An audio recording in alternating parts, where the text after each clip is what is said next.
Dear Cheri, how long do edibles last? If I buy some edibles at the dispensary and it takes me 4 or 5 days or a week or more before I eat them, are they going to lose potency? Thanks.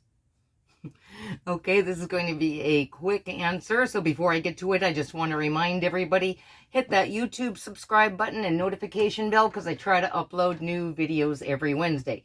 So how long do edibles last? They last however long the food itself lasts, so it depends on the edible. But basically, the short answer is the absence or presence of cannabis in the food has nothing to do with its longevity, so it will last however long that particular food lasts. Hard candies may last, months and months and months unless you keep them in the heat. A cupcake may only be fresh for a few days, so it really just depends on the edibles.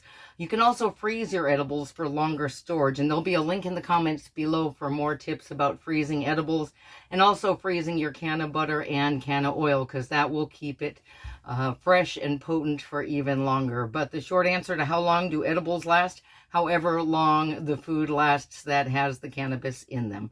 Hope this helps. Eat your weed.